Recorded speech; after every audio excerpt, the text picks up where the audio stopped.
কবরের চিন্তা একটু ভিতরে ঢুকাও। এই দুনিয়ায় কেউ থাকতে পারে নাই।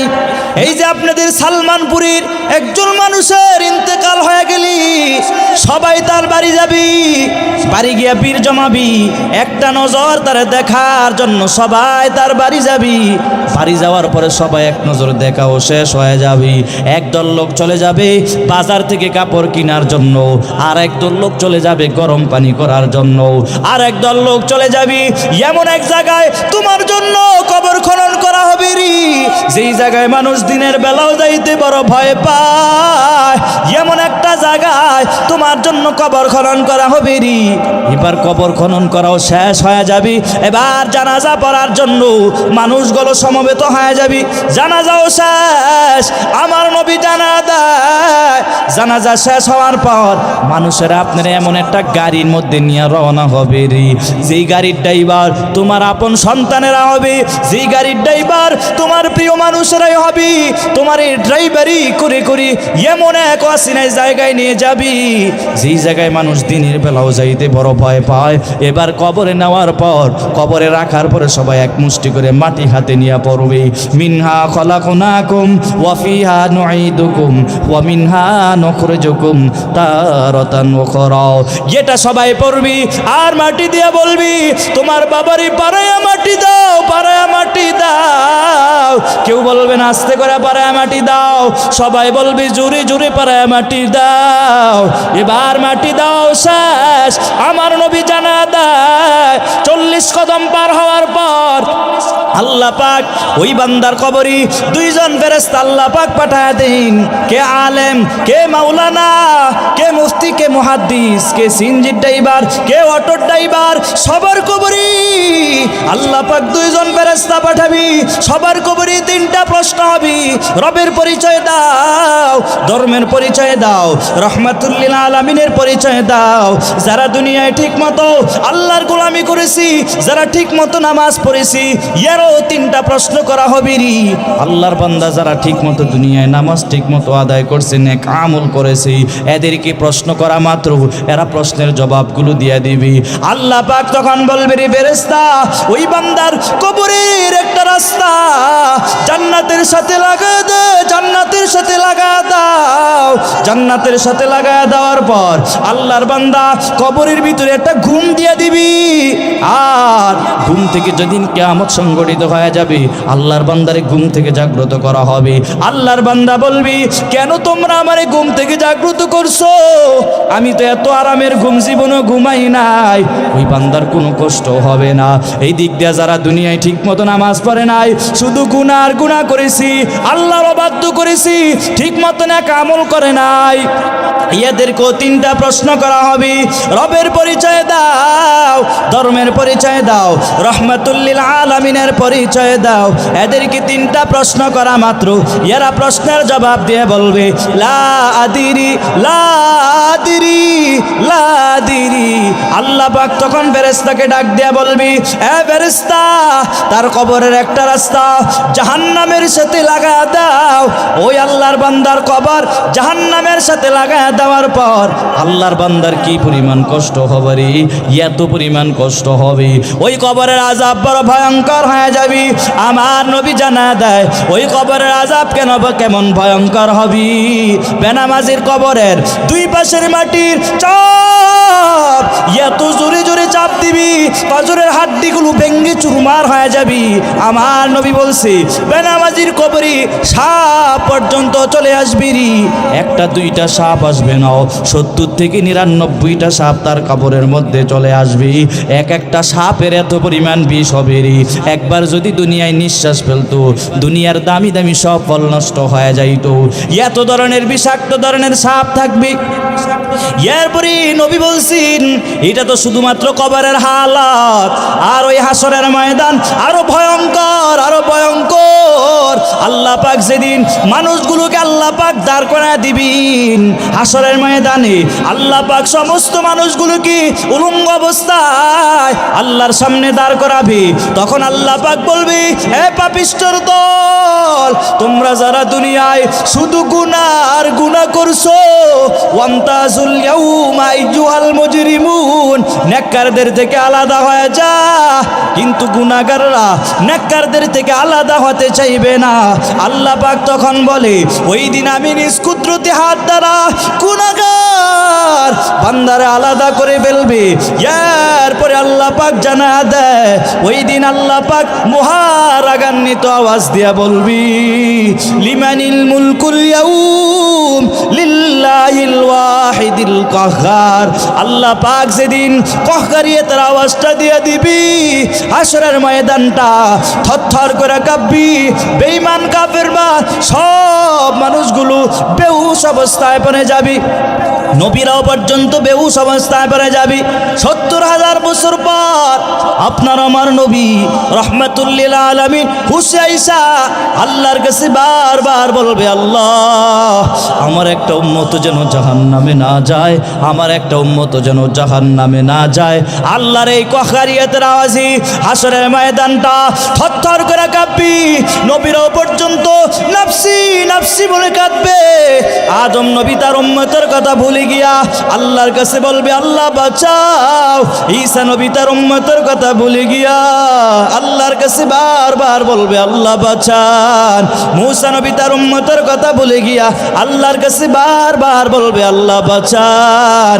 এই দিক দিয়ে আমার মায়ার নবী বলে, আম্মা জান আয়েশা রাদিয়াল্লাহু তাআলা আনহা বলে, নবী তখন আপনি কি করবেন?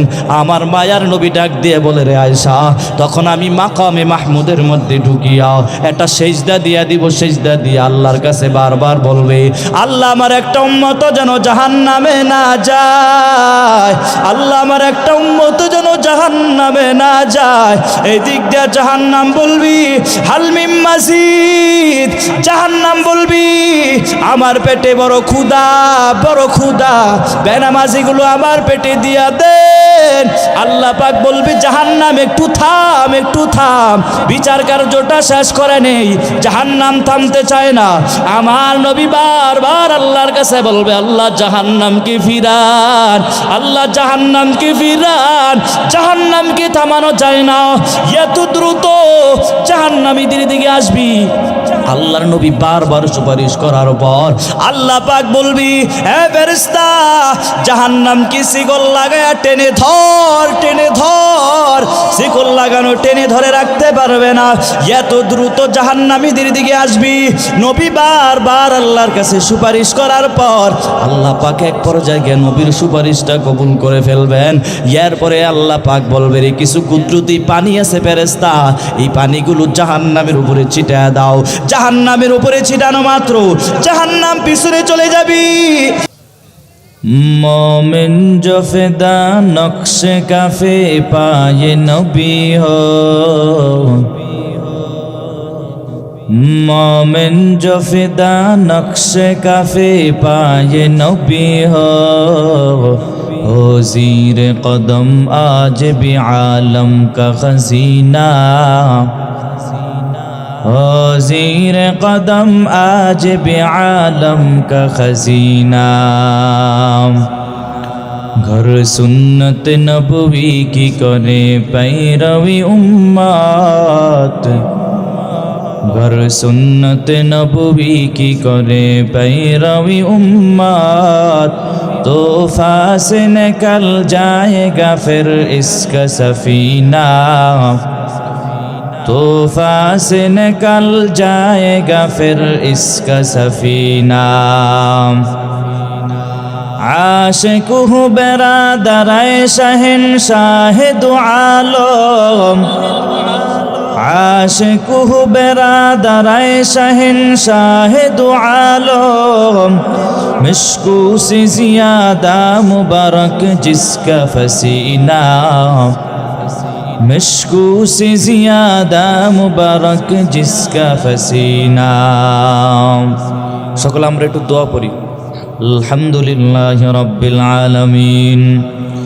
ربنا ظلمنا أنفسنا وإن لم تغفر لنا وترحمنا وترحمنا لنكونن من الخاسرين ربنا هب لنا من أزواجنا وذرياتنا قرة أعين وجعلنا للمتقين إماما يا أرحم الراحمين يا أرحم الراحمين يا أرحم الراحمين رب العالمين يا الله আমরা গুনাহগার বান্দার আল্লাহ আপনার শাহী দরবারে হাত তুলেছি রে আল্লাহ আয় আল্লাহ আমরা গুনার সাগরে হাবুডুবু খাই আয় আল্লাহ তারপরও তো আপনাকে ভুলি নাই আয় আল্লাহ আপনার দরওয়াজায় হাত তুলেছে রে আল্লাহ আয় আল্লাহ জীবনে কত গুনাহ করেছে রে আল্লাহ জানা অজানা সগীরা কবিরা প্রকাশ্যে গোপনে শিরকি বেদাতি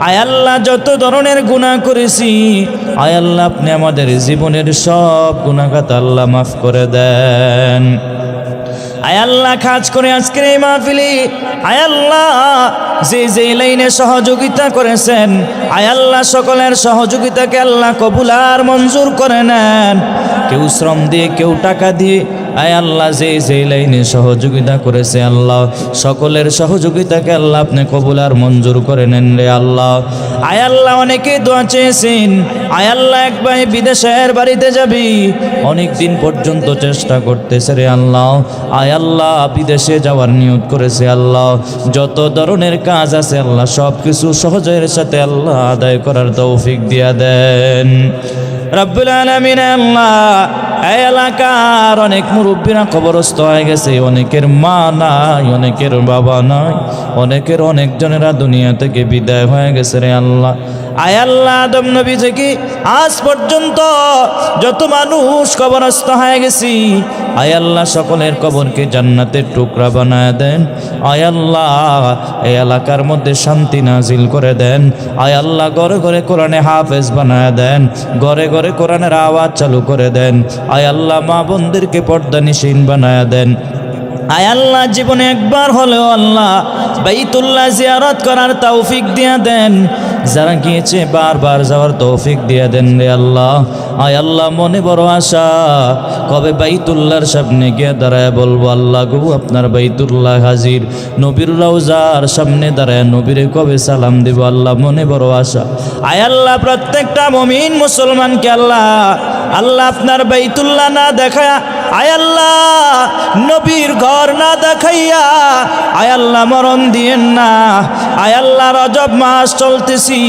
আমার মায়ার নবী রজব মাস আসলে দোয়াটা বেশি বেশি করে পড়তেন আল্লাহুম্মা বারিক লানা ফি রজব ওয়া শাবান ওয়া বাল্লিগনা রমাদান আল্লাহুম্মা ইহদিনাস সিরাতাল মুস্তাকিম সিরাতাল লাযিনা আন'আমতা আলাইহিম গায়রিল মাগদুবি আলাইহিম ওয়ালাদ-দাল্লিন সুবহানা রাব্বিকা রাব্বিল ইজ্জাতি আম্মা ইয়াসিফুন ওয়া সালামুন আলাল মুরসালিন ওয়ালহামদুলিল্লাহি রাব্বিল আলামিন আমরা আলোচনা শুনবো তো ইনশাআল্লাহ আল্লাহ আমাদেরকে কবুল করেছেন বিদায়ী তেমন একটা দামি মজলিসে আসার এবং বসার কিছু কথা বলার এবং শুনবার তৌফিক দিয়েছেন নাকি আমি আপনাদের সামনে যতটুকু টাইম কথা বলবো অন্ততপক্ষে আমার সাথে হাঁ বা না একটা বলতে পারবেন তো ইনশাআল্লাহ আওয়াজ দিয়ে বলেন পারবেন তো ইনশাআল্লাহ চুপ থাকা যাবে না বিড়ালের মতো আওয়াজ দিয়ে তো লাভ নাই সিংহের মতো একটা গর্জন দিয়ে বুঝাই দেবে এই দেশ মুসলমানের দেশ ঠিক কিনা অতএব আওয়াজ নিচু হবে না আওয়াজ উঁচু হবে আল্লাহ আমাদেরকে কবুল করেছেন বিদায় এমন একটা দামি মজলিসে আসতে পেরেছি এজন্য জবান খুলে একটা জবানকে বন্ধ না রেখে সকলে এক আওয়াজে কালিমাতুশ শুকর আদায় করে সকলে বলি আলহামদুলিল্লাহ আরো জোরে পড়ি আলহামদুলিল্লাহ এই যে আলহামদুলিল্লাহ পড়েছেন লস হয়েছে গোটা পৃথিবীতে আল্লাহ যত মানুষ পাঠায়াছেন সবগুলো মানুষ যদি বসে একত্রিত বসে যদি একটা ভাব নেয় যে আমরা আল্লাহর নিয়ামতের শুকর আদায় করব না তাহলে কি আল্লাহর লস আছে নাকি কিন্তু বান্দার লস আছে আল্লাহ পাকের ওয়াদা বান্দা নিয়ামত পাওয়ার পরে যদি শুকর আদায় না করে কদর না করে আল্লাহ তার থেকে নিয়ামত ছিনিয়ে নিয়ে যাবে আর নিয়ামতের শুকর আদায় করবে আল্লাহ বাড়ায় দেবে এটা কার কথা আল্লাহর কথা আপনি গাদ্দারি আর মুনাফিকি করবেন আল্লাহর সাথে একদিন আপনার থেকেই নিয়ামত চলে যাবে এজন্য সব সময় আল্লাহর নিয়ামতের শুকর আদায় করা চাই এই যে গাদ্দারি করেছেন কারুন, এই পৃথিবীর ভিতরে আল্লাহ পাক কারুন রে পাঠায়াছেন। কারুনের মতো এত ধন সম্পদওয়ালা এই পৃথিবীতে আর কেউ আসবে না। কারুন রে আল্লাহ পাক এত পরিমাণ টাকা পয়সা ধন দৌলত দিয়ে এই পৃথিবীতে পাঠায়াছেন। মুসা আলাইহিস সালামের চাচাতো ভাই কারুন, কারুন রে বারবার বুঝাইছেন আল্লাহর রাস্তায় যাকাত দাও, আল্লাহর রাস্তায় দান করো। সে অহংকারী করে বলছে ক্বালা ইন্নামা উতীতুহু আলা ইলম, আমি নিজের জ্ঞান খাটায়া খাটায়া এত কিছুর মালিক হয়েছি, আল্লাহর রাস্তায় দান করব কেন? অহংকারী করার কারণে মুসা আলাইহিস সালাম তার প্রতি একটা বদদুয়া পর্যন্ত করে দিলেন। ফাকাসাফনা বিহি ওয়া বিদারিহিল আরদ, কিয়ামত পর্যন্ত সে তার মসনদ সহকারে প্রতিদিন এক বিগত করে নিচের দিকে যেতেই থাকবে। এখনো আপনি মিশরে গেলে দেখতে পাবেন কারুন তার মসনদ সহকারে প্রতিদিন এক বিগত করে নিচের দিকে যাইতেছে। বলেন না নাউজুবিল্লাহ। এজন্য অহংকারী করা যাবে না। আল্লাহ পাক টাকা পয়সা ধন দৌলত এগুলো কেন দিয়েছেন? আল্লাহ পাকের এগুলা পাওয়ার পরে আল্লাহ পাক পরীক্ষা দিবে, এবং পরীক্ষায় যারা পাশ করবে, যারা শুকর আদায় করবে, শাকিরিনদের অন্তর্ভুক্ত হয়ে যাবে। আল্লাহ এদের জন্য জান্নাত বানিয়ে রেখেছেন। আর যারাই অকৃতজ্ঞতা করবে, নিয়ামতের শুকর আদায় করবে না, এদের থেকে আল্লাহ পাক নিয়ামত ছিনিয়ে নিয়ে যাবে। এজন্য সবসময় আল্লাহ নিয়ামতের শুকর আদায় করবেন তো ইনশাআল্লাহ। আল্লাহ তো এত পরিমাণ নিয়ামত দিয়েছেন, বান্দা চাইলেও গণনাও করে শেষ করতে পারবে না। ওয়া ইন তাউদ্দু নি'মাতাল্লাহি লা তুহসুহা, বান্দা চাইলেও গণনা করে শেষ করতে পারবে না। ভিন্ন এক আয়াতে আল্লাহ পাক বলছেন কুল্লাউ কানাল বাহরু মিদাদাল লিকালিমাতি রাব্বি লানাফিদাল বাহরু ক্বাবলা আন তানফাদা কালিমাতু রাব্বি ওয়ালাউ জিনা বিমিসলিহি মাদাদা। আল্লাহ পাক বলে এই পৃথিবীতে যত গাছ আছে সবগুলো গাছ যদি কেটে কেটে কলম বানানো হয়, কি বানানো হয়? কলম বানানো হয়। সাগরে নদীতে যত পানি আছে সব পানি দ্বারা যদি কালি বানানো হয়, এই কালি আর কলম দ্বারা যদি আল্লাহর প্রশংসা লেখা শুরু করে, কালি শেষ হয়ে যাবে, কলম শেষ হয়ে যাবে, তারপর আল্লাহর প্রশংসা লেখা শেষ হবে না। চিল্লায় পড়েন না সুবহানাল্লাহ। জন্য সব সময় আল্লাহর নিয়ামতের শুকর আদায় করা চাই, তাহলে আল্লাহ পাক বাড়ায়া দিবেন। গাদ্দারি আর মুনাফিকি করবেন, আল্লাহ পাক নিয়ামত ছিনায় নিয়ে যাবে। আল্লাহ পাক তো নদীর ভিতরে কি পরিমাণ মাছ দিয়েছেন আজ পর্যন্ত কোনো জেলেরাও গণনা করতে পারছে? জোরে বলেন পারছে? পারে নাই। এত পরিমাণ আল্লাহ পাক নিয়ামত দিয়ে রেখেছেন। ছোট বাচ্চা বাবাকে বলছে, বাবা আমি আজকে ইলিশ মাছ দিয়ে খাবার খাইতে চাই। বাবা সোজা বাজারে চলে গেলেন, একটা ইলিশ মাছ বাড়িতে কিনে আনলেন। আনার পরে ম্যাডাম সাহেবাকে বলছি ভালো করে রান্না করে তুমি এটা রেডি করো, সন্তান খাবে, সে খাবে। আল্লাহ পাক জানায় দেয়া বলেন আমি আল্লাহ পাক নদীর ভিতরে কি পরিমাণ মাছ দিয়েছি আজ পর্যন্ত কোনো জেলেরাও গণনা করে শেষ করতে পারে নাই। পারছে? কোনো জেলে জানে নদীতে আল্লাহ কি পরিমাণ মাছ দিয়েছে, কত ধরনের মাছ দিয়েছে জানে? জোরে বলে জানে? জানে না। আল্লাহ পাক বলে, আল্লাহ পাক জানায় দেয় এ বান্দা তোমার যদি ইলিশ মাছ খাইতে মন চায়, তুমি ইলিশ মাছ একদিন, 2 দিন, 3 দিন খাওয়ার পরে তোমার কাছে আর ভালো লাগবে না। এজন্য আমি আল্লাহ পাক বোয়াল মাছের ব্যবস্থা করে দিলাম। 1 দিন, 2 দিন, 3 দিন খাওয়ার পর বোয়াল মাছটাও আর ভালো লাগবে না। এই কারণে আমি আল্লাহ পাক কাতল মাছ দিয়ে দিলাম। 1 দিন, 2 দিন, 3 দিন খাওয়ার পরে আর ভালো লাগবে না। আল্লাহ পাক জানা দেয় আমি আল্লাহ পাক জানি প্রতিদিন তোমাদের কাছে মাছ ভালো লাগবে না। এজন্য আমি আল্লাহ পাক গরুর গোশত হালাল করে দিলাম। আমি জানি 1 দিন, 2 দিন, 3 দিন খাওয়ার পরে গরুর গোশত ভালো লাগবে না। এই কারণে আমি আল্লাহ পাক দুম্বার গোশত হালাল করে দিলাম। আমি জানি 1 দিন, 2 দিন, 3 দিন খাওয়ার পর তোমার কাছে দুম্বার গোশত ভালো লাগবে না।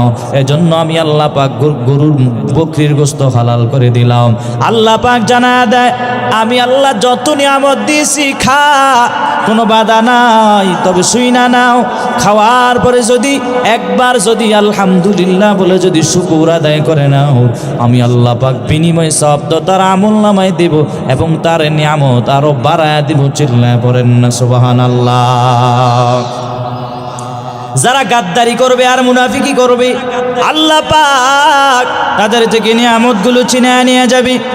এজন্য সব সময় আল্লাহর দরওয়াজায় আল্লাহর নিয়ামতের শুকর আদায় যদি করতে পারেন, আল্লাহ পাক বাড়ায়া দিবেন। গাদ্দারি আর মুনাফিকি যদি করেন, আল্লাহ পাক দিন দিন আপনার থেকে নিয়ামতগুলো ছিনিয়ে নিয়ে যাবে। ঠিক কিনা? আমি আপনাদের সামনে কোরআনুল কারীম থেকে একটা সূরা থেকে কয়েকখানা আয়াতে কারিমা পড়েছি, রহমাতুল্লিল আলামিনের অগণিত হাদিস থেকে একটা হাদিসের অংশ বিশেষ পড়েছি। আপনারা একটু মনোযোগ দিয়ে শুনবেন তো ইনশাআল্লাহ। আমি যেই সূরাটা পড়েছি এই সূরার নাম হলো সূরাতুল জিলজাল। কি জাল? কথা বলে না, কি জাল? জিলজাল। এই সূরাটার নাম হলো সূরাতুল জিলজাল। আবার এই সূরাটাকে সূরাতুল জালজালাও বলা হয়, আবার এই সূরাটাকে সূরাতুল জামিআও বলা হয়। সূরাতুল জালজালা, সূরাতুল জামিয়া কেন বলা হয় জানা দরকার আছে না নাই? আল্লাহ পাক এই সূরাটা কেন অবতীর্ণ করলেন? কাফের মুশরিক বেদিনেরা রহমাতুল্লিল আলামিনকে বারবার প্রশ্ন করত, ইয়াসআলু আইয়ানা ইয়াউমুল কিয়ামা, নবী কিয়ামত কবে সংগঠিত হবে? আরো বলতেন ওয়ায়াকুলুনা মাতা হাদাল ওয়াদু ইন কুনতুম সাদিকিন, আল্লাহর ওয়াদা যদি সত্য হয় নবী গো কিয়ামত কেন সংগঠিত হয় না? আমার আল্লাহ পাক নবীকে ডাক দিয়ে বলছে, নবী জানা দেন, ইযা জুলজিলাতিল আরদু জিলজালাহা। আল্লাহ পাক নবীরে বলছে, নবী জানা দেন, জানা দেন, জমিনের মধ্যে চূড়ান্ত পর্যায়ের একটা জাকানি আল্লাহ পাক সেদিন দিয়ে দিবেন, দুনিয়া ধ্বংস হয়ে যাবে, এরপরে কিয়ামত সংগঠিত হয়ে যাবে। এখনো মাঝে মাঝে ভূমিকম্প হয় কি হয় না? জোরে বলেন, হয়নি? এই ভূমিকম্প আল্লাহ পাক কেন দেয়? এই সমাজের ভিতরে, এলাকার ভিতরে কি পরিমাণ অশ্লীলতা, এত পরিমাণ বেহায়াপনা, এত পরিমাণ গুনাহ বাড়ছে, এত পরিমাণ মিথ্যা বাড়ছে, এত পরিমাণ গীবত বাড়ছে না কমছে? আল্লাহ পাক সতর্কতা বাণী দেয়া দেয়, এই আদরের গোলাম সোজা হয়ে যা। এরপরও বান্দারা সোজা হতে চায় না। আল্লাহ পাক বারবার সতর্কতা বাণী দেয়, এরপরও বান্দারা সোজা হতে চায় না। ঠিক কিনা জোরে বলেন?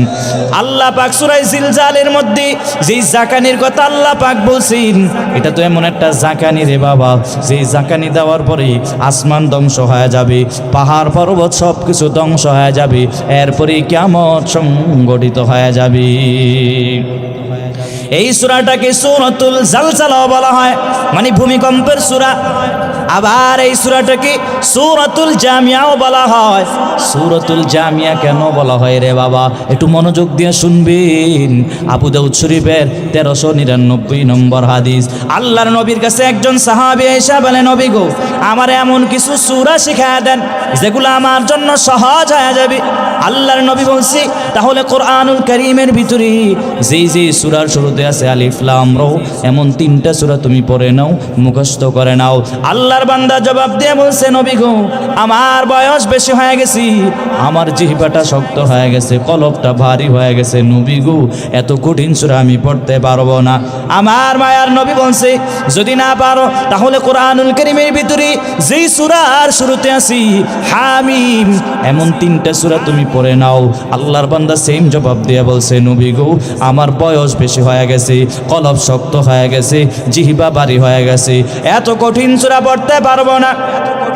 আমার মায়ার নবী বলছি, যদি না পারো তাহলে কোরআন শরীফের ভিতরে যেই সূরার শুরুতে আছে সাব্বাহা লিল্লাহি মা ফিস সামাওয়াতি ওয়াল আরদ, ইউসাব্বিহু লিল্লাহি মা ফিস সামাওয়াতি ওয়াল আরদ, যেই সূরার শুরুতে আল্লাহর তাসবিহ বর্ণনা করা হয়েছে, যেই সূরার শুরুতে আল্লাহর পবিত্র বর্ণনা করা হয়েছে, এমন 3টা সূরা পড়ে নাও। আল্লাহর বান্দা সেম জবাব দিয়ে বলছে, নবী গো আমার বয়স বেশি হয়ে গেছে, আমার কলব শক্ত হয়ে গেছে, আমার জিহ্বা ভারী হয়ে গেছে, এত কঠিন সূরা পড়তে পারবো না। আমার মায়ার নবী বলছি, যদি না পারো তাহলে কোরআনুল কারীমের এমন একটা সূরার কথা আমি জানা দেই, যেই সূরার ভিতরে আল্লাহ পাক অনেক কিছু ঢুকায় দিয়েছেন, যেই সূরাটা তোমার জন্য সহজ হয়ে যাবে। আমার মায়ার নবী বলছি, তাহলে এই সূরাটা পড়ে নাও, ইযা জুলজিলাতিল আরদু জিলজালাহা। আল্লাহর নবীর ওই সাহাবী বলে, নবী গো আমি এই সূরার উপর আমল করব, কোনো বাড়াবো না কোনো কমাবো না। আমার নবী সাথে সাথে বলছেন, ওই ব্যক্তিটার সফল কাজ হয়ে গেছে। অন্য সাহাবায়ে কেরামদের সাথে নবী বলছে, সাহাবী সবাই বলছে এই ব্যক্তিটার সফল কাজ হয়ে গেছে। জোরে জোরে চিল্লায়া পড়েন সুবহানাল্লাহ। এই সূরার ভিতরে আল্লাহ পাক কিয়ামত সম্পর্কে বর্ণনা করেছেন। এই সূরার ভিতরে আল্লাহ পাক সব কিছু ঢুকায় দিয়েছেন। এই কারণে এই সূরাটাকে সূরাতুল জামিয়া বলা হয়। এই সূরাটার নাম হলো সূরাতুল জালজালা। আবার এই সূরাটাকে সূরাতুল জামিয়া বলা হয়। কেন আল্লাহ পাক এই সূরাটা অবতীর্ণ করলো সেটাও বললাম বাবা। আল্লাহ পাক এই দুনিয়ায় কেন পাঠালেন এই উদ্দেশ্য জানা দরকার আছে না নাই? এই যে সূরা জিলজালের কথা আল্লাহ পাক বলছেন, এটা জাকানি দিবেন, এরপরই কিয়ামত হয়ে যাবে, দুনিয়া ধ্বংস হয়ে যাবে। এরপরের আয়াতে আল্লাহ পাক জানায় দেয়া বলে, ও আখরাজাতিল আরদু আসকালাহা, জমিনের ভিতরে যত গুপ্ত ধন আছে সব হাসরের ময়দানে জমিন সব কিছু বের করে দিবে রে। হাসরের ময়দানে এই জমিনের ভিতরে যত স্বর্ণ অলংকার আছে, যত ধরনের গুপ্ত ধন আছে, সব কিছু হাসরের ময়দানে বের করে দিবে। কেমন করে বের করবেন? মুফাসসিরিনে কেরামরা বলি, ছোট বাচ্চা দুধ পান করার পর উটকায় দেয় বা বমি করে দেয় কি দেয় নাও, হাসরের ময়দানে জমিন এমন করে তার ভিতরে যত গুপ্তধন আছে সব কিছু বের করে দিবি। আর মানুষগুলো পাগলের মতো হয়ে যাবে। মানুষগুলো বলবি, ওয়াকালাল ইনসানু মা লাহা, জমিনের কি হয়েছে, জমিনের কি হলো রে? মানুষগুলো পাগলের মতো হয়ে যাবে আর বলবি, ওয়াকালাল ইনসানু মা লাহা ইয়াউমাইদিন তুহাদ্দিসু আখবারাহা, সেদিন জমিন আল্লাহর কাছে সব কিছু খুলে খুলে বর্ণনা করবি। জমিনের ভিতরে যত ঘটনা ঘটাইছেন জমিন সব কিছু আমার আল্লাহর কাছে খুলে খুলে বর্ণনা করবে। জমিনের কোন জায়গায় দাঁড়াইয়া মানুষের ব্যাপারে মিথ্যা অপবাদ দিয়েছেন, জমিনের কোন জায়গায় দাঁড়াইয়া প্রস্রাব করেছেন, জমিনের কোন জায়গায় দাঁড়াইয়া আর একজনের ব্যাপারে মিথ্যা মামলায় সাক্ষী দিয়েছেন, এই সব কিছু আল্লাহর কাছে সব কিছু জমিন ওই দিন খুলে খুলে বর্ণনা করবে। ইয়াউমাইদিন তুহাদ্দিসু আখবারাহা বিআন্না রাব্বাকা আওহালাহা, আল্লাহ পাক ওহীর মাধ্যমে জানায় দিবে, এই জমিন জানা দে, জমিন ওই দিন আপনার ব্যাপারে খুলে খুলে বর্ণনা করবি, পালানোর কোনো সুযোগ নাই। বিআন্না রাব্বাকা আওহালাহা ইয়াউমাইদি ইয়াসদুরুন নাস ওয়াসতাতাল লিউরাউ আমালাহুম, সেদিন মানুষগুলো দলে দলে ভাগ হয়ে যাবে। কি ব্যাপার? এরা দলে দলে ভাগ হওয়ার কারণ কি? বলা হয় এদেরকে আমলনামা দেখানো হবে। লিউরাউ আমালাহুম, তাদেরকে আমলনামা দেখানো হবে, এই কারণে তারা দলে দলে ভাগ হয়ে গেল। আল্লাহ পাক সামনে জানা দেয়, ফামাই আমাল মিসকালা যাররাতিন খায়রান ইয়ারা, যাররা থেকে যাররা পরিমাণ নেক আমল যদি করো আল্লাহ পাক সেটাও দেখায় দিবে। এরপরে আল্লাহ পাক জানা দেয়, ওয়ামাই আমাল মিসকালা যাররাতিন শাররান ইয়ারা, যাররা থেকে যাররা পরিমাণ গুনাহ যদি করো আল্লাহ পাক সেটাও দেখায় দিবেন। পালানোর কোনো সুযোগ নাই রে বান্দা, পালানোর কোনো সুযোগ নাই।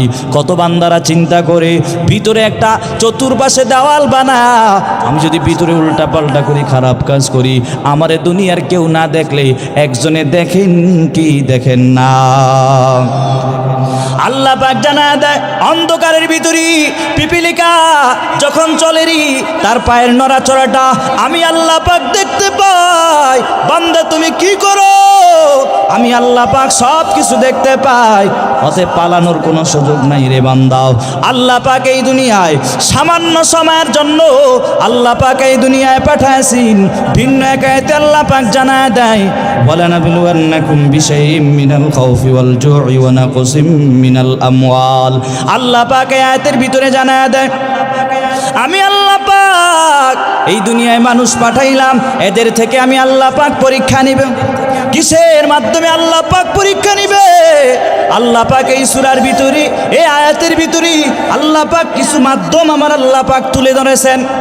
এক নম্বরে আল্লাহ পাক বলছেন, ওয়ালানাবলুওয়ান্নাকুম বিশাইইম মিনাল খাউফ, আল্লাহ পাক ভয় দেখায় আল্লাহ পাক পরীক্ষা নিবেন। কি দেখায় পরীক্ষা নিবেন? জোরে বলেন। ভয় দেখায় আল্লাহ পাক পরীক্ষা নিবেন। এই কারণেই তো আল্লাহ পাক মাঝে মাঝে ভূমিকম্প দিয়া দেয়, মাঝে মাঝে ঝড় তুফান দিয়া দেয়। দেয়। কেন দেয় রে? আল্লাহ পাক সতর্কতা বাণী দিয়া দেয়, আয় বান্দা সোজা হয়ে যাও, বান্দা সোজা হয়ে যাও। এরপরও বান্দারা সোজা হতে চায় না। আল্লাহ পাক বলে, আমি আল্লাহ পাক ভয় দেখাই যেন আমার আদরের বান্দাটা আমার দরওয়াজায় আসি। কিন্তু এরপরও কত বান্দার আল্লাহর দরওয়াজায় যেতে চায় না, ঠিক কিনা জোরে বলেন। এরপরে আল্লাহ পাক জানায়া দেয়, মিনাল জু, আল্লাহ পাক ক্ষুধা দিয়া দিয়ে আল্লাহ পাক পরীক্ষা নিবিন। ক্ষুধার যন্ত্রণায় পইরা আল্লাহ পাক দেখবি আমার আদরের গোলাম ক্ষুধার যন্ত্রণায় পইরা আরেকজনের টাকা চুরি করে কিনা, আরেকজনের ধন সম্পদ মেরে দেয় কিনা। ক্ষুধার যন্ত্রণায় পইরা আমার আদরের বান্দারা সুদে টাকা নেয় কিনাও, আমার আদরের গোলামেরা কিস্তিতে টাকা উঠায় কিনা, আমার আদরের বান্দারা লোনে টাকা উঠায় কিনা। আল্লাহ পাক জানা দেয়, আমি আল্লাহ পাক না খাওয়ায় রেখে দেখবো আমার আদরের বান্দা সুদের খাতায় নাম লেখায় কিনা। বর্তমানে সুদ চলে কি চলে না? আরো জোরে বলেন, চলে কি চলে না? আপনাদের এলাকায় মনে হয় নাই, আসেনি? কি দুঃখ, কি দুঃখ গো। বাংলাদেশের যত জায়গায় বয়ানে গেলাম সব জায়গায় একই হালত। হুজুর গো, আমাদের এলাকায় এত পরিমাণ সুদের কাজ কারবার চলে, অথচ সুদের কি পরিমাণ মারাত্মক গুনাহ। আমার নবী জানা দেয়, যেই বান্দা সুদে টাকা আনবি, যেই বান্দা খাবি, যেই বান্দা লিখবে, যেই বান্দা সাক্ষী থাকবি, সবার আমলনামায় আল্লাহ পাক সম পরিমাণ গুনাহ দিয়া দেয়। চিল্লে সবাই পড়েন নাউজুবিল্লাহ।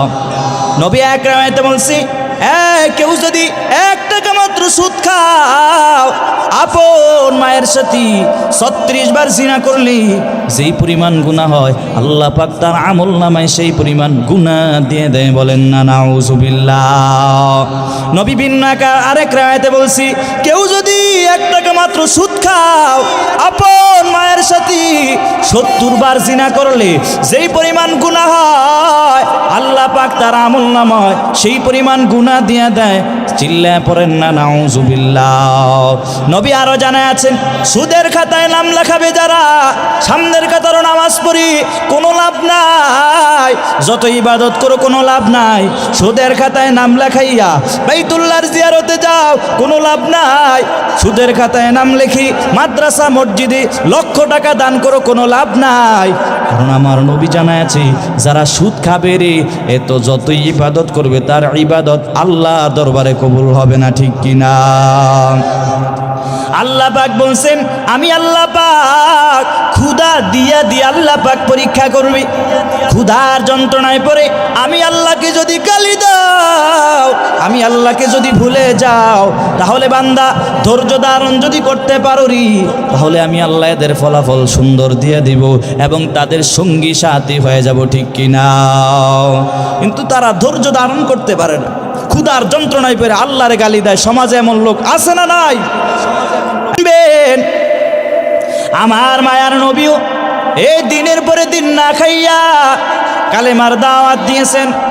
নবী যদি আল্লাহর কাছে বলতেন, আদর মালিক আমারে খাবার দেন, খাবার দেন, আল্লাহ পাক নবীরে খাবার দিতেন কি দিতেন নাও? এরপরও নবী দিনের পরে দিন না খাইয়া পেটের ভিতরে পাথর বেঁধে বেঁধে কালেমার দাওয়াত দিয়েছেন রে বাবাও। আমার মায়ার নবী একদিন যুদ্ধের ময়দানে, আমার মায়ার নবী একদিন কালেমার দাওয়াত দেওয়া শেষ, এবার আমার মায়ার নবী বাড়ি যাবি। হঠাৎ করিয়া নবীর চিন্তা আসলো, নবীর নাতি হাসান আর হুসেইনকে নবী অনেক দিন হলো দেখে না, একটু হাসান আর হুসেইনকে নবী একটু দেখার জন্য যাবে। মানে নবীর মেয়ে ফাতেমা রাদিয়াল্লাহু তাআলা আনহার একটু বাড়ি যাবে। কেন যাবে? অনেক দিন হয়েছে নবীর নাতি হাসান আর হুসেইনকে নবী দেখে না, একটু দেখার জন্য যাবে। আমার নবী রওয়ানা। যাওয়ার পর ফাতেমা রাদিয়াল্লাহু তাআলা আনহার বাড়ির দরওয়াজায় গিয়ে নক করছে, মা দরওয়াজাটা খোলো, মা দরওয়াজাটা খোলো। কিন্তু ভিতর থেকে কোনো আওয়াজ নাই। আমার নবী প্রথমবার নক করার পর ভিতর থেকে কোনো আওয়াজ নাই, দ্বিতীয়বার নক করার পরও ভিতর থেকে আওয়াজ নাই, তৃতীয়বারে ভিতর থেকে আওয়াজ দেয়া বলেন আব্বা যান নবী গো আমি দরওয়াজা খুলতে পারি না। কেন মা খুলতে চাও না? বলে আমার পরিধানে ভালো একটা বস্ত্র নাই, আমার পরিধানে ভালো একটা কাপড় নাই, নবী গো আপনার সামনে দাঁড়ানোর মতো ভালো একটা পরিধানে কাপড় নাই। আমার নবী বলছে রে মা দরওয়াজার একটা ফায়কা জায়গা আছি, এই জায়গা দিয়ে আমার চাদরের একটা অংশ তোমারে দিয়ে দেই, সেটা পরিধান করে তুমি আমার সামনে দাঁড়াও। নবী চাদর মোবারকটা দেওয়ার পর এবার ফাতেমা রাদিয়াল্লাহু তাআলা আনহা দরওয়াজাটা খোলার পর আমার নবী সালাম দিয়া ভিতরে প্রবেশ করছে। সালাম দিয়া ভিতরে ঢুকার পর আমার নবী ফাতেমা রাদিয়াল্লাহু তাআলা আনহার চেহারার দিকে তাকায় দেখি ফাতেমার চেহারাটা শুকায় গেছে, চোখগুলো ভিতরে ঢুকে গেছি। আমার নবী বলে রে ফাতেমা কতদিন পর্যন্ত খাবার খাও না, কতদিন পর্যন্ত চুলার ভিতরে আগুন ধরে নাও? ফাতেমা রাদিয়াল্লাহু তাআলা আনহা কান্না করে বলে আব্বা জান আমি যদি আরো 3 দিন পর্যন্ত যদি খাবার না পাই আমার কোনো আফসোস নাই, আমার কলিজার টুকরা হাসান আর হুসাইন আজকে 3 দিন পর্যন্ত আমার কাছে বারবার বলছে মা খাবার দাও, মা খাবার দাও, আমি মা হয়েও সন্তানরে খাবার দিতে পারি নাই। নবী গো আমার কলিজায় বড় কষ্ট। দুনিয়ার দিকে তাকায় দেখেন কোন মায়ের কাছে কোন সন্তান যদি বারবার বলি মা খাবার দাও, মা খাবার দাও, ওই মা যদি সন্তানরে খাবার না দিতে পারে ওই মার কলিজায় কষ্ট লাগবে কি লাগবে না? জোরে বলেন লাগবে কি লাগবে না? ফাতেমা রাদিয়াল্লাহু তাআলা আনহা বলে আব্বা জান আজকে 3 দিন পর্যন্ত হাসান আর হুসাইন খাবার না পাইয়া বারবার বলছে মা খাবার দাও, মা খাবার দাও, আমি মা হয়েও খাবার দিতে পারি নাই। এদিক দিয়াও চুলার ভিতরে পানি বসাইছি, হাসান আর হুসাইন মনে করছি মনে হয় রান্না বসানো হয়েছে, আনন্দ করতে করতে দুনো ভাই ঘুমায় গেল। এই দিক দিয়ে নবীর কণ্ঠের আওয়াজ পাইয়া হাসান আর হুসাইনের ঘুম ভেঙে যায়। হাসান আর হুসাইনের ঘুম ভাঙ্গার পর নাতি দুজনে দৌড় দিয়া নবীর এক পাশে হাসান আরেক পাশে হুসাইন নবীর গলা জড়ায় দিয়ে বলে নবী গো এতদিন পরে আপনি কোথায় থেকে আসলেন? আজকে আপনার কাছে একটা বিচার দিতে চাই। আমার নবী বলি এ নাতি দুনো ভাই ভাই এমন কি দ্বন্দ্ব করেছো আমার কাছে বিচার দিতে চাও? হাসান আর হুসাইন বলে নানা জান আজকে কোনো ভাই ভাইয়ের কোনো দ্বন্দ্ব নয়, আজকে এমন একটা বিচার আপনার কাছে দিতে চাই। নবী গো আপনি বলেন এই বিচারটা আপনি করতে পারবেন কি না? আমার নবী বলে রে হাসান ও হুসাইন আমি একজন শ্রেষ্ঠ নবী, ইনসাফকার নবী, রাহমাতুল লিল আলামিন, আমি মেয়ে দেখবো না, নাতি দেখবো না, সঠিক বিচার করে দেব। নাতি বল। এবার হাসান আর হুসাইন বলে নানা জান আমরা বাদী হইয়া আসামির ব্যাপারে আসামির বাবার কাছে বিচার দিতে চাই। নবী বলে বিচার কি দিতে চাও বলো? এবার হাসান আর হুসাইন তাদের পেট থেকে কাপড়টা সরা নবীর ডাক দিয়ে বলে নানা জান তাকা দেখেন আজকে 3 দিন পর্যন্ত মায়ের কাছে খাবার চাইলাম, মা কোনো খাবার দেয় না, আমাদের পেটটাও ভিতরে ঢুকে গেছি। আমার নবী সাথে সাথে জবাব দিয়ে বলছে রে নাতি এই বিচার আমি করতে পারবো না। হাসান আর হুসাইন বলে বুঝতে পেরেছি আপনার মেয়ে হওয়ার কারণে আপনি বিচার করতে পারবেন না। আমার নবী কান্না করে বলে রে নাতি হাসান আর হুসাইন তাকায়া দেখ, তাকায়া দেখ, আমার নবীর পেট থেকে কাপড়টা সরায় এবার বলে রে নাতি তাকায়া দেখ, তাকায়া দেখ, আমি নবী আজকে 7 দিন পর্যন্ত না খাইয়া পেটের ভিতরে 7টা পাথর বাঁধছি। আমি নবী নিজে না খাইয়া পেটের ভিতরে 7টা পাথর বাঁধছি রে নাতি। যে ব্যক্তি 7 দিন খাবার পায় না ওই ব্যক্তি যারা 3 দিন পায় না তাদের বিচার কেমনে করবি?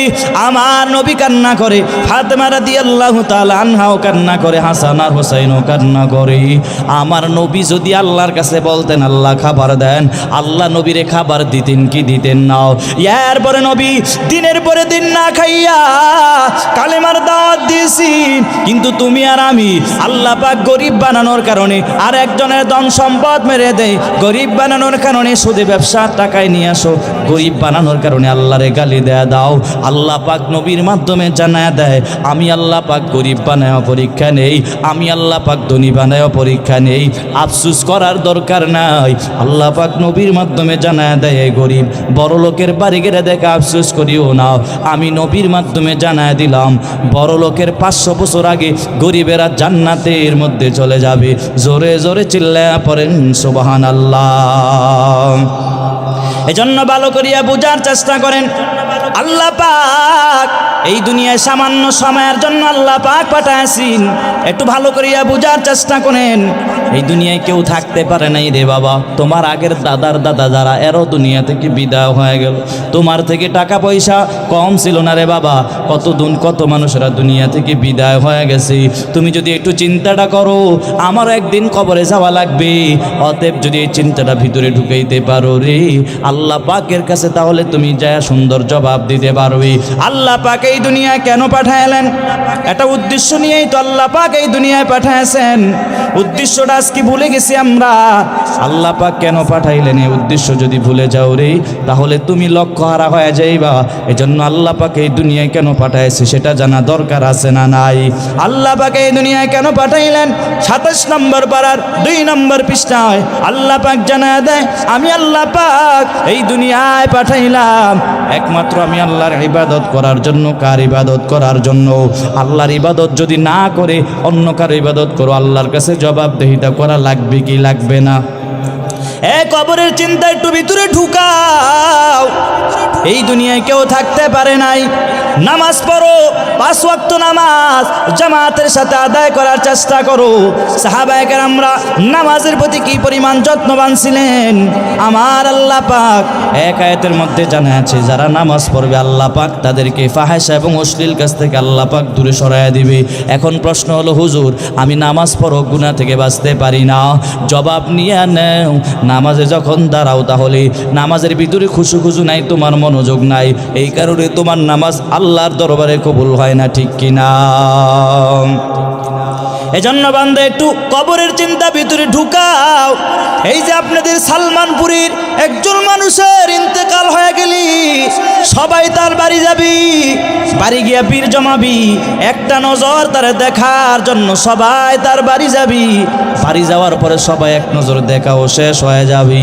একদল লোক চলে যাবে বাজার থেকে কাপড় কেনার জন্য, আর একদল লোক চলে যাবে গরম পানি করার জন্য, আর একদল লোক চলে যাবি এমন এক জায়গায় তোমার জন্য কবর খনন করা হবে রে, যেই জায়গায় মানুষ দিনের বেলাও যাইতে বড় ভয় পায়, এমন একটা জায়গায় তোমার জন্য কবর খনন করা হবে রে। এবার কবর খনন করাও শেষ হয়ে যাবে, এবার জানাজা পড়ার জন্য মানুষগুলো সমবেত হয়ে যাবে। জানাজাও শেষ, আমার নবী জানা দেয় জানাজা শেষ হওয়ার পর মানুষেরা আপনারা এমন একটা গাড়ির মধ্যে নিয়ে রওনা হবে রে, যেই গাড়ির ড্রাইভার তোমার আপন সন্তানেরা হবে, যেই গাড়ির ড্রাইভার তোমার প্রিয় মানুষেরাই হবে। তোমার এই ড্রাইভারি করে করে এমন এক অচেনা জায়গায় নিয়ে যাবি, যেই জায়গায় মানুষ দিনের বেলাও যাইতে বড় ভয় পায়। এবার কবরে নেওয়ার পর, কবরে রাখার পরে সবাই এক মুষ্টি করে মাটি হাতে নিয়ে পড়বে, মিনহা খলাকনাকুম ওয়া ফিহা নুঈদুকুম ওয়া মিনহা নুখরিজুকুম তারাতান উখরা। এটা সবাই পড়বি আর মাটি দিয়ে বলবি তোমার বাবারই পাড়ায়া মাটি দাও, পাড়ায়া মাটি দাও। কেউ বলবে না আস্তে করে পাড়ায়া মাটি দাও, সবাই বলবি জোরে জোরে পাড়ায়া মাটি দাও। এবার মাটি দাও শেষ, আমার নবী জানা দেয় 40 কদম পার হওয়ার পর আল্লাহ পাক ওই বান্দার কবরি 2 জন ফেরেশতা আল্লাহ পাক পাঠায় দেন। কে আলেম, কে মাওলানা, কে মুফতি, কে মুহাদ্দিস, কে সিনজির ড্রাইভার, কে অটোর ড্রাইভার, সবার কবরি আল্লাহ পাক 2 জন ফেরেশতা পাঠাবি। সবার কবরি 3টা প্রশ্ন হবে, রবের পরিচয় দাও, ধর্মের পরিচয় দাও, রহমাতুল লিল আলামিনের পরিচয় দাও। যারা দুনিয়ায় ঠিক মতো আল্লাহর গোলামি করেছি, যারা ঠিক মতো নামাজ পড়েছি, এরও এদেরকেও তিনটা প্রশ্ন করা হবে রে। আল্লাহর বান্দা যারা ঠিক মতো দুনিয়ায় নামাজ ঠিক মতো আদায় করছে, নেক আমল করেছে, এদেরকে প্রশ্ন করা মাত্র এরা প্রশ্নের জবাবগুলো দিয়ে দিবে। আল্লাহ পাক তখন বলবে রে ফেরেশতা, ওই বান্দার কবরের একটা রাস্তা জান্নাতের সাথে লাগা দে, জান্নাতের সাথে লাগা দাও। জান্নাতের সাথে লাগা দেওয়ার পর আল্লাহর বান্দা কবরের ভিতরে একটা ঘুম দিয়ে দিবি। আর ঘুম থেকে যেদিন কিয়ামত সংগঠিত হয়ে যাবে, আল্লাহর বান্দারে ঘুম থেকে জাগ্রত করা হবে। আল্লাহর বান্দা বলবি, কেন তোমরা আমারে ঘুম থেকে জাগ্রত করছো? আমি তো এত আরামের ঘুম জীবনও ঘুমাই নাই। ওই বান্দার কোনো কষ্ট হবে না। এই দিক দিয়ে যারা দুনিয়ায় ঠিক মতো নামাজ পড়ে নাই, শুধু গুনাহ আর গুনাহ করেছি, আল্লাহর অবাধ্য করেছি, ঠিক মতো নেক আমল করে নাই, এদেরকেও তিনটা প্রশ্ন করা হবে। রবের পরিচয় দাও, ধর্মের পরিচয় দাও, রহমাতুল লিল আলামিনের পরিচয় দাও। এদেরকে তিনটা প্রশ্ন করা মাত্র এরা প্রশ্নের জবাব দিয়ে বলবে লা আদিরি, লা আদিরি, লা আদিরি। আল্লাহ পাক তখন ফেরেশতাকে ডাক দিয়ে বলবি, এ ফেরেশতা, তার কবরের একটা রাস্তা জাহান্নামের সাথে লাগা দাও। ওই আল্লাহর বান্দার কবর জাহান্নামের সাথে লাগা দেওয়ার পর আল্লাহর বান্দার কি পরিমাণ কষ্ট হবে রে, এত পরিমাণ কষ্ট হবে। ওই কবরের আযাব বড় ভয়ঙ্কর হয়ে যাবে। আমার নবী জানা দেয় ওই কবরের আযাব কেমন ভয়ঙ্কর হবে। বেনামাজির কবরের দুই পাশের মাটির চাপ এত জোরে জোরে চাপ দিবি, পাঁজরের হাড্ডিগুলো ভেঙ্গে চুরমার হয়ে যাবি।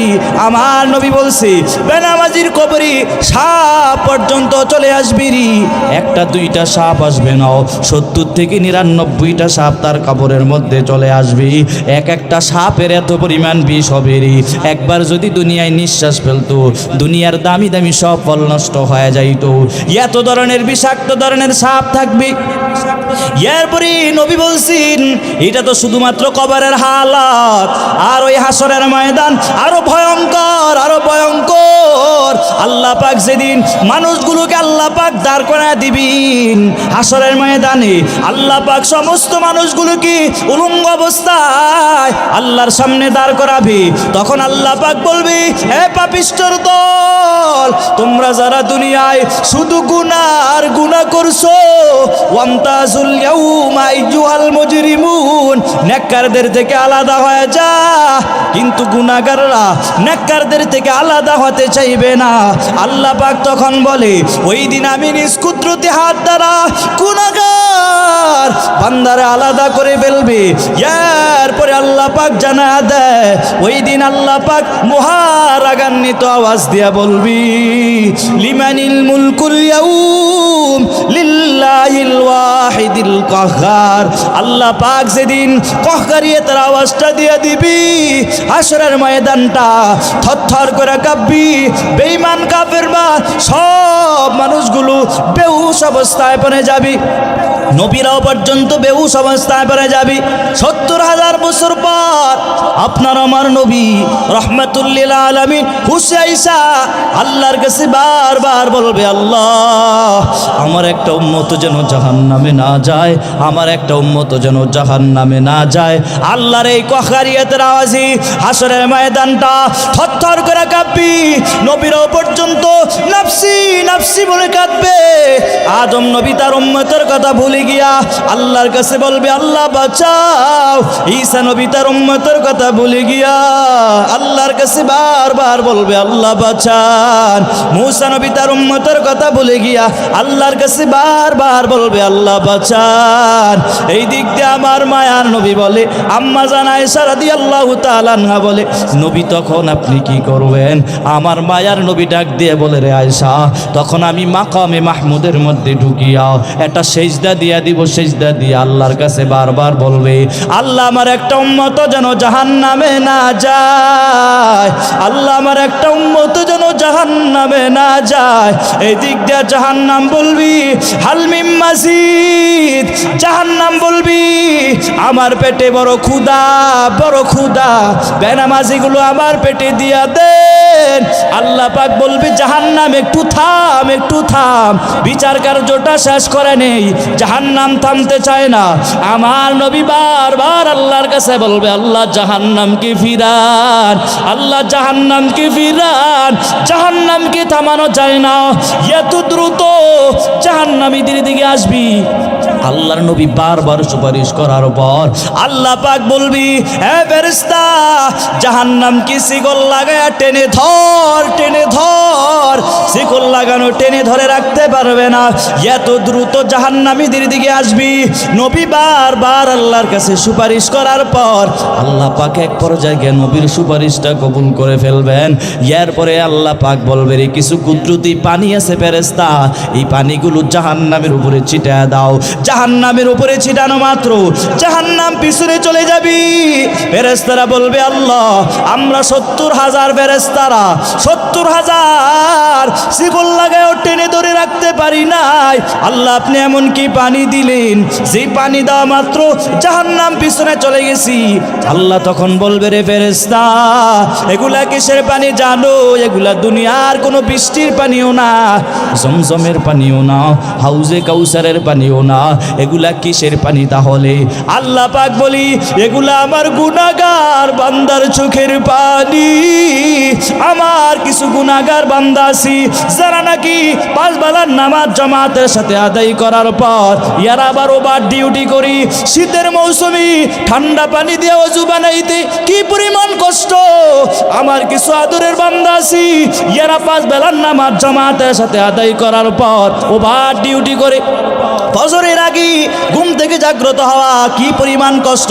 আরামের ঘুমকে হারাম বানায়া নামাজের মুসল্লায় বসে বসে আমার দরওয়াজায় হাতটা তুলে তুলে দোয়া করছি, ও দয়ার মালিক, জীবনে এত অন্যায় করলাম, এত পরিমাণ গুনাহ করলাম, আমার গুনার খবর এলাকার মানুষ জানে না, আমার গুনার খবর আমার মা বাবা জানে না, আমার গুনার খবর আমার ম্যাডাম সাহেবাও জানে না।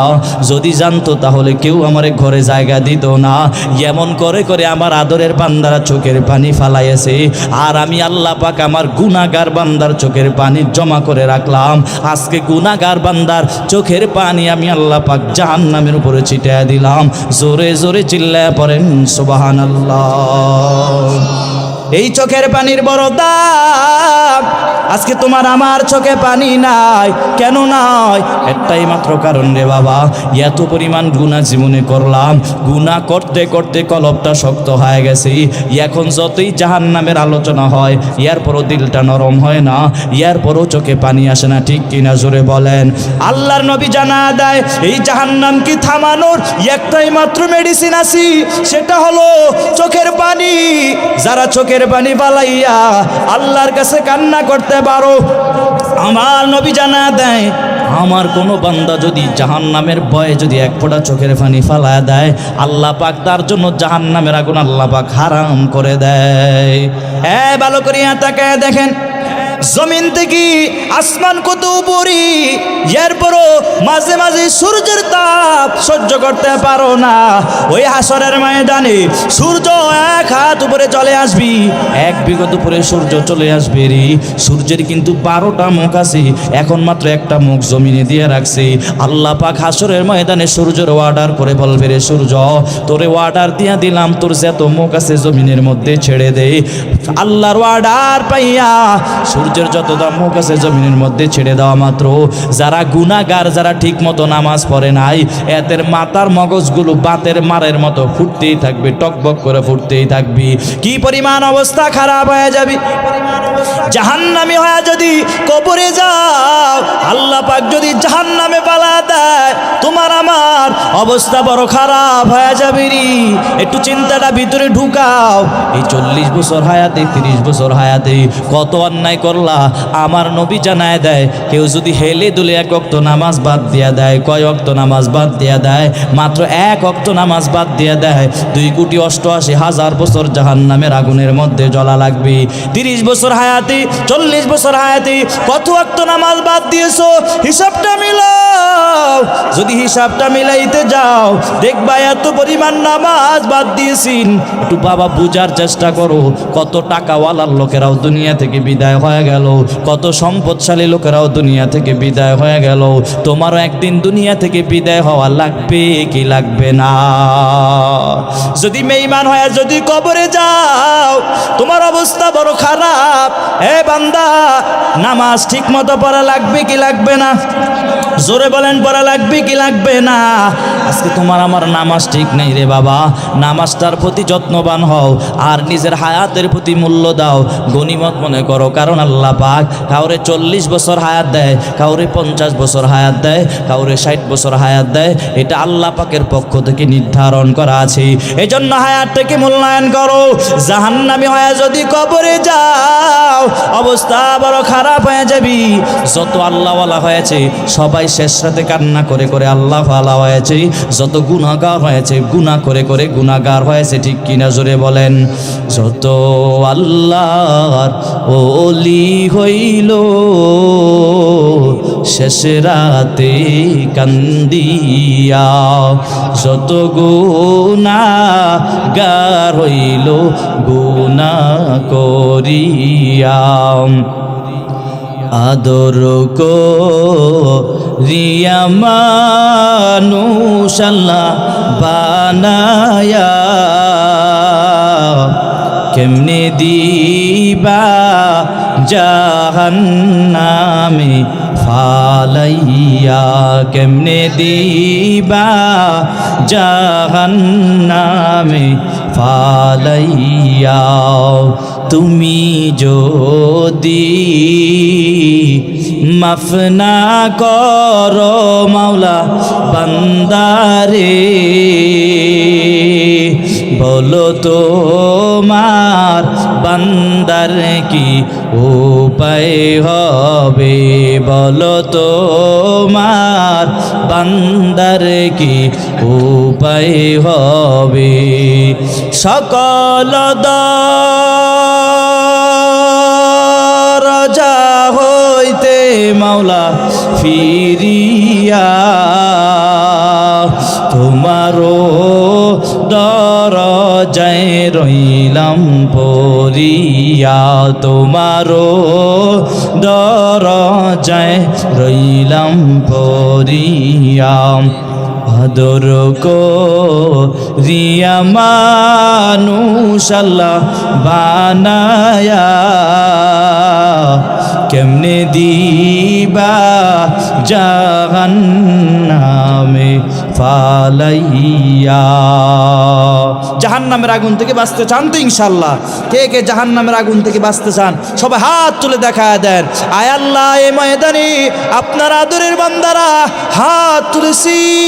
আয় আল্লাহ, এরা জাহান্নামের আগুন থেকে বাঁচতে চায়। আয় আল্লাহ, এরা 5 বেলার নামাজ জামাতের সাথে আদায় করবে। আল্লাহ, প্রত্যেকটা মুমিন মুসলমানদের আল্লাহ সবাই কবুল করে নেন। সবাই জোরে জোরে পড়ি আমিন। ওয়াজ কি চলবে নাকি ছেড়ে দেব? হ্যাঁ, আওয়াজ এত আসতে হলে তো বোঝা যায়, মনে হয় যেন আপনারা চান না। মনে হয় বয়ান বয়ান কি চলবে? কতক্ষণ চলবে? সারা রাত? হুজুর তো আরো আছে। এজন্য আপনারা যেহেতু শুনতে চান, তাহলে আমি একটা ঘটনা বুখারী শরীফ থেকে একটা ঘটনা শোনাইতে চাই। আপনারা কি শুনতে চান? তাহলে এমন একটা ঘটনা আমি আপনাদেরকে শোনাই, একটু মনোযোগ দিয়ে শুনবেন তো ইনশাআল্লাহ। আল্লাহর নবীর একজন সাহাবী, গরিব সাহাবী, টাকা নাই পয়সা নাই। হঠাৎ করিয়া তার ম্যাডাম সাহেবা অসুস্থ হয়ে গেল। অসুস্থ হয়ে যাওয়ার পর ম্যাডাম সাহেবা বলছে, স্বামী রে, আমার তো জ্বর চলে আসছে, বাজার থেকে একটা আনার ফল কিনে নিয়ে আইস। এখন আলী রাদিয়াল্লাহু তাআলা কাছে টাকা নাই পয়সা নাই, গরিব মানুষ, কোথায় পাবে টাকা পয়সা? অনেক খোঁজাখুঁজির পর কিছু টাকা নিয়ে বাজারে চলে গেলেন।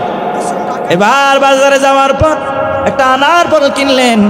আনার ফল কিনে এবার বাড়ির পথে রওনা হয়ে গেল।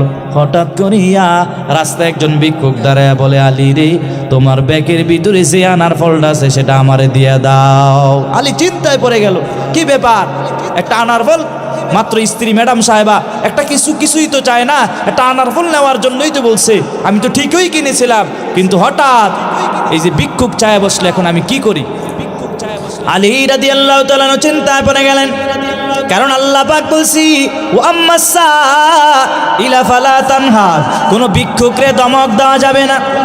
এজন্য আলী রাদিয়াল্লাহু তাআলা আনহু চিন্তায় পড়ে আল্লাহর রাস্তায় সেটা দান করে দিলেন। এই ঘটনাটা কেন বলি রে বাবা, একটু মনোযোগ দিয়ে শুনবেন। কেউ যদি দুনিয়ায় 1 টাকা মাত্র দান করে, আল্লাহ পাক তারে দুনিয়ার মধ্যে 10 গুণ বাড়ায় দেয়। কয় গুণ বাড়ায় দেয়? জোরে বলেন, কয় গুণ বাড়ায় দেয়? আলী চিন্তা করি দেখলেন এটা আমি আল্লাহর রাস্তায় দান করে দেই।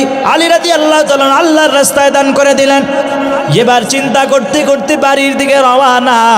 চিন্তা করে আমার ম্যাডাম সাহেবা তো কিছুই চায় না, একটা মাত্র আনার ফল নেওয়ার জন্যই তো বলছে। এখন আমি কি বলবো? সামনে আগানোর পরে স্ত্রী সাহেবা দূর থেকে ডাক দিয়ে বলে, স্বামী রে কেমন পেরেশান পেরেশান দেখা যায়। বলে, আমি তোমার জন্য বাজার থেকে একটা আনার ফল কিনেছিলাম, কিন্তু হঠাৎ একটা ভিক্ষুক আমার কাছে যাওয়া মাত্র তারে দান করে দিলাম। কয় এই কারণেই তো আল্লাহ পাক হতে পারে আমার জ্বর থেকে আমার সুস্থ মানুষই বানায় দিলেন। চিল্লায় পড়েন না সুবহানাল্লাহ।